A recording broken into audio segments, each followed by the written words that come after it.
Welcome, night owls and insomniacs, to Echoes of Fear, where the dead don't stay quiet, and the living, well, they're usually sorry they listened.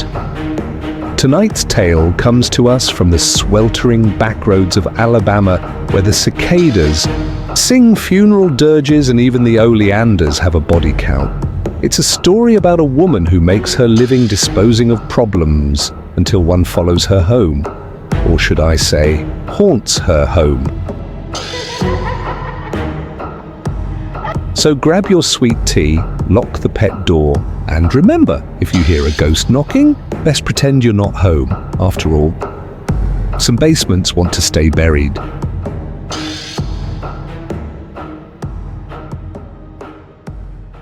I flopped the woman's dead body unceremoniously onto the ground and lit a cigarette to catch my breath. "Well, Cindy," I muttered through a delightful stream of smoke. "I hope those aftermarket titties were worth it, because they did not make carrying you any easier." Cindy, or was it Madison? I don't keep close track of these things. Simply stared out into the cobalt blue sky in silent repose. If she'd had anything to say, the dried foam on her lips would have been gurgling by now.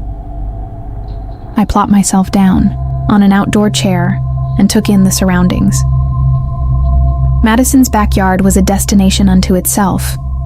Dogwood flowers mingled freely with magnolias, and stately oak trees flanked the edges of a yard dotted with willows. I breathed in the moment while the cicadas sang at full force. "Truly one of the finest yards in Alabama, Madison," I offered, glancing in contempt at the tongue lolling out of her mouth. "I've laid you to rest, right next to the beautiful oleanders that I used to poison your tea. Repose on pay." I pinched the butt and slipped the cigarette into my pocket to avoid leaving any traceable evidence before forcing my creaking bones out of the chair. Lifting corpses just leaves my joints exhausted afterwards. My hips screamed in protest, reminding me that they couldn't work like the pistons they had been back in the 70s.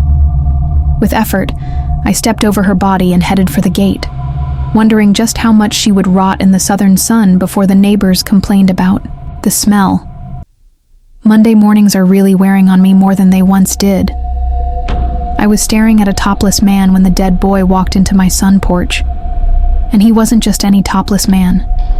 He looked like that Jason Momoa actor from the Underwater movie. My guess is that God had given him a chest at the expense of a brain, because he was walking around in a perpetual daze, clearly unaware that he was dead. He didn't seem to need any help, so I didn't intervene. I was happy just to watch. "Please, miss, I need your help." I looked over the edge of my iced tea and stared down at the boy. He was a sight. No more than 10 years old, but possessing the eyes of a war veteran. Ashen gray skin with livid purple bruises around his neck. I took a less than respectable gulp from the sweet tea. The topless man had flustered me, and I wanted to cool down enough to at least give the appearance of presentability to the child. I popped the cigarette back into my mouth. "If you are here to inquire about my professional services, young man, please understand that compensation needs to be arranged before any services are rendered." He looked at me with innocent confusion. He was a cute kid, honest to God, and cute kids annoy the bejesus out of me, especially dead ones. He clearly didn't understand me, so I went for a more direct approach. "How are you gonna pay me, kid?" I blew a waft of smoke that passed right through his dead face and swirled out the back of his skull. "I don't have any money," he said flatly. "I'm only a kid, and I think I'm dead." "Well, then we have no business to conduct," I quipped. I looked up in disappointment to find that the topless ghost had wandered off. I sighed. Sophocles leapt into my lap and started purring. I looked down to scratch behind his ear when I noticed the boy still in my field of vision. I narrowed my eyes at him. "Please, miss, I hear that you can help people after they die." He called me miss instead of ma'am or someone's grandma, so he was starting to win me over. I hate it when people win me over. I sighed again. "Look, kid, You can't ask me to compromise my prices when you're compromising your morals. I'm running a respectable business here. If you want someone killed, you need to give me cash. But... He looked confused. I don't want anyone killed, miss. I just want my sister to be alive. I made no attempts to hide my eye roll. I get this a lot, kid. Sorry, but I can't make anyone non-dead. No one can. I quashed my spent cigarette, lit another, and took a deep breath. What has been done can never be undone. He shook his head. No, that's not it. My sister's alive right now. He quivered and looked like he was about to cry. But she might not be for much longer. Ah, shit. I was really beginning to soften. Kid, I'm not a doctor. I can't help the living any more than they can help themselves. He shook his head again in urgency. The purple bruises on his neck gave me the heebie-jeebies. No doctor can save her, because they don't know where she is. But even doctors won't be able to make her better if she's there much longer. I slowly lowered the cigarette and looked the kid up and down once more. A man took us while we were walking to school. He locked us in his basement. I tried to make Anna feel better because I'm 3 years older, but I was crying too. He wiped his eye, and I was determined not to show that I had the same need. I promised that I would find a way out of the basement for her, and I looked real hard. We weren't there but a day when the man came downstairs again and got awful mad. I tried to protect Anna, but then I realized it was me he was after. I fought back as hard as I could, but he was super strong. He wiped his eye again. He strangled me and it hurt real bad, more than I thought a body could hurt. And I realized that he was going to make Anna suffer the same way. And then it felt like I was floating. He stopped talking and struggled to compose himself. Anna couldn't see or hear me after that, no matter how much I tried to talk to her. Then I realized I could walk right through the door. He stepped closer and gave me these terrible doe-like eyes that made me want to smack him and then have a good cry. I saw where he keeps his keys. I'm the only one who knows where Anna is, and you're the only one who can help me. I'm sorry I don't have any money. But will you help us? I sighed. This is why I hate kids. It was pitch black outside as I helped Sophocles into the pet door of the kidnapper's house. How will your cat know to bring the keys back to you? The boy asked in wide-eyed wonder. I cackled quietly. You think Sophocles is just a cat? He responded with a shocked silence that lasted until the black feline shadow popped back out the pet door, dropped the keys from his mouth into my hands, and purred loudly.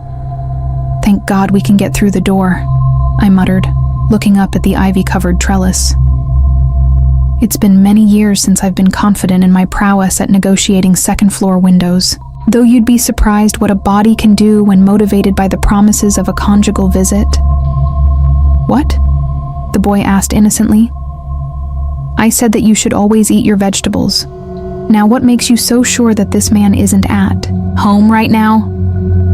The boy fidgeted. I lied. He might be in there.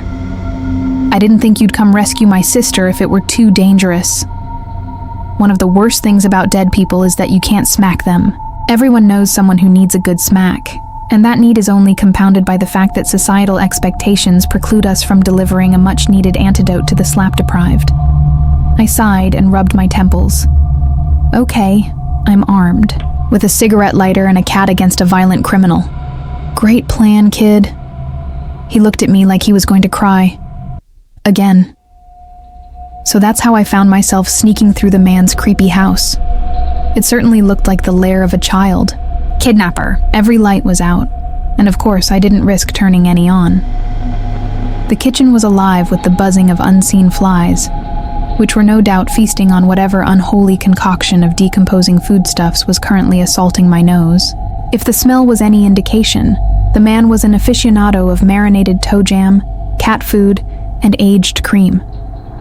I crept through the darkened kitchen and into the silent living room. The raw emptiness of that space was somehow worse. The house felt devoid of humanity, as though no happy person had ever touched these walls. The fact that I was being guided by a ghost did not comfort me in any way, nor did the knowledge that the criminal who resided here might show up at any second. Nevertheless, I clawed my way along the floor of the disgusting man's abode in search of the basement door. My hand found cool metal, and I smiled grimly. I flicked the cigarette lighter just long enough to fit the key into the door. It opened with a satisfying click. The rough-hewn steps told me that this basement was an amateur addition to the house, likely designed to keep prying eyes away from unsavory secrets. I blew out the lighter and descended into darkness. I could feel the temperature drop significantly with every step. I'd expected a full staircase of around 19 steps, but was off by about 13. I came to rest on a dirt floor that was far too close to the ceiling. Claustrophobia crept around the edges of my brain. "Keep going," came the voice of the ghost behind me. I moved forward, my head and neck brushing up against the ceiling. The air was thick and musty. "Stop." My breath hitched. "Can you find her and tell me if she's alive?" he whispered through tears. I didn't want to be in this creepy man's house. I didn't want to be in the basement of said house. And I really didn't want to wave my arms around in the dark to search for a corpse, a cigarette, though. That would have hit the spot. I was just thinking about how nice that would be when I felt the girl's arm. My body temperature dropped as every hair on my neck rose. "Damn it, girl. Wake up." I spat in a raspy whisper. "Move now, you hear?" jumped as the boy spoke. We had found a flashlight on the floor before I died. My mind raced. I had tried to remain discreet as possible, but light was going to be a necessity if I had to haul this girl out of here. I reached around on the floor, found the flashlight, and clicked it on. I fell on my ass as the beam illuminated a face. The girl was staring, unblinking, right at me. I forgot to breathe. She didn't look good. I gasped, then controlled my breathing. "Hey, kid," I offered tentatively as I crept toward her.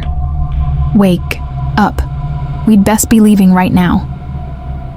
My words reverberated oddly in the dilapidated basement. I touched her shoulder and shook it. The girl's skin yielded disgustingly to my touch, but her body was grotesquely stiff.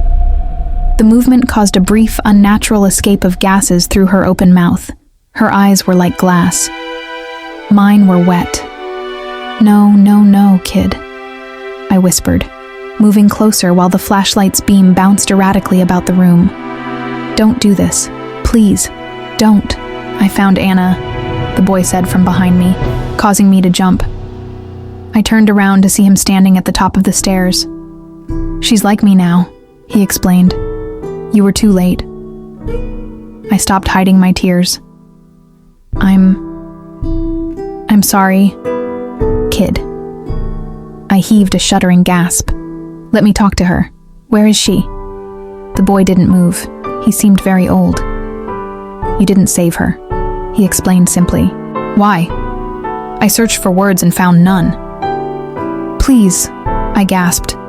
"Let me speak with her." I looked wildly around for answers that I couldn't find. I briefly noticed the door to what looked like an underground bomb shelter, which was creepy enough in its own right, but I didn't have time to process what I was seeing. He didn't move. "You weren't there for her," he continued in his matter-of-fact way. "So she doesn't ever want to see you again." I sobbed. "I'm sorry. I'm sorry for everything, William." "Who's William?" he asked innocently. I wiped my eyes. "I didn't mean to say that, but please, tell your sister that I want to talk with her, to make things all right." He sighed, and it was so much heavier than a child's sigh should ever be. "No, it won't. The man hurt her so much worse than he hurt me, and things will never be all right. Anna said she wanted to grow up and be a veterinarian to help all the sick animals, not get cold in the ground while the world slowly forgets she ever lived." Part of me broke then. I was surprised. By that time in my life, I had figured all the tiny pieces that were left of me had been too small for cracking. But I suppose the world isn't above grinding even the tiniest pieces into the finest of dust. I looked up again to see that he had climbed to the top of the stairs. He was barely visible in my flashlight. Then a tiny girl's arm reached from beyond the door and took his hand in hers. She pulled him away, and he disappeared. I remember that he was smiling. That's the sort of thing that stands out when you see someone for the very last time. A warm, furry force suddenly pushed against me in the darkness. I reached out and scratched Sophocles behind the ears. I dried my eyes again. "You're right. It's time to stand up." I sniffed. I got achingly to my feet and took a deep breath. Because I'm not done here. Somewhere in this house is a man who deserves something far more sinister than poisonous oleander in his tea. Well, folks, our heroine learned the hard way.